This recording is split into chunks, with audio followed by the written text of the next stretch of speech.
Hi friends, how are you doing today? This is StephanieGrams, CEO and founder of the Keepsake Business Academy. You can find out more information at StephanieGrams.com, and you can also get on the free newsletter at StephanieGrams.com.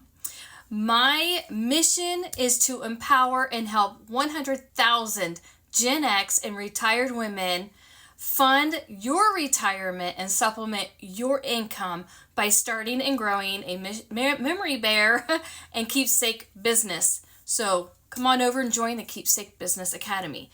We are going to address 10 myths about the Memory Bear and Keepsake industry in this Lunch and Learn series. So you might want to rewind. I don't know if you're watching this in the future, but today is February 3rd, 2024, and I will post these throughout the week, work days. So let's get started. Myth number 1 is limited market demand. I have had students in the past of the Keepsake Business Academy. They were concerned that there was not a demand for this, and I can honestly say this is a trend that has continued to grow over the years. I have seen this business industry grow a lot. I don't have a specific number, but since 2015, I have seen that. That's when I was first introduced to memory bears. And so I've been watching this industry grow and grow and grow. And along with that comes some myths, and I would like to address those with you today. So the reality is, some people believe there is limited demands for memory bears and keepsakes. In truth, there's a significant market, especially among individuals seeking personalized, sentimental items to commemorate special occasions or loved ones that have passed away.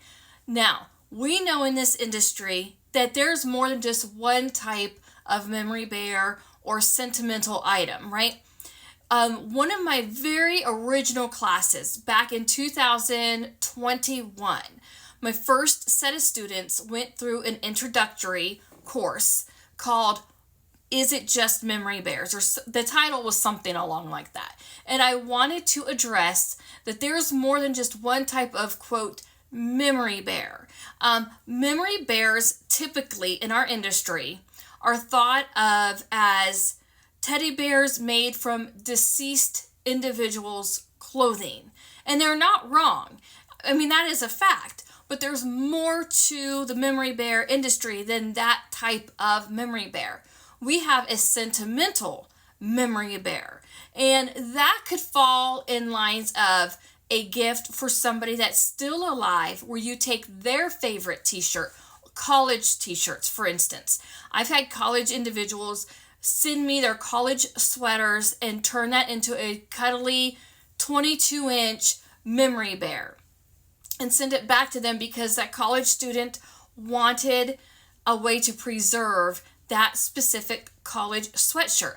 The person is still alive and healthy. They weren't planning on going anywhere, but they graduated college and that was their favorite sweater that they wore all 4 years of college. So I turned it into a cuddly memory bear that customer still has today. So you have to think beyond clothing from deceased individuals.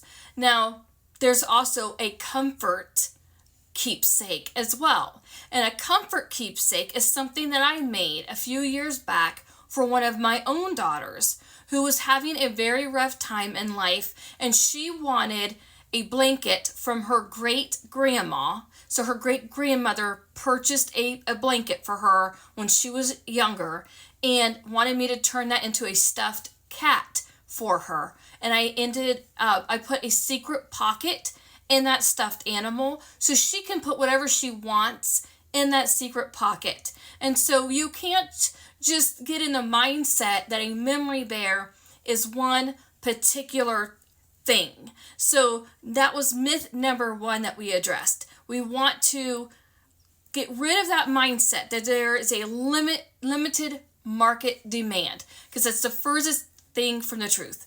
Now, in closing, I would like you to join me at the Keepsake Business Academy. It's one-time fee I continuously upload fresh material, and my goal again is to help you, specifically Gen X and retired women, supplement their income or fund their retirement by Memory Bear and Keepsake business options. Again, I'm Stephanie Grams. You can learn more about me at StephanieGrams.com.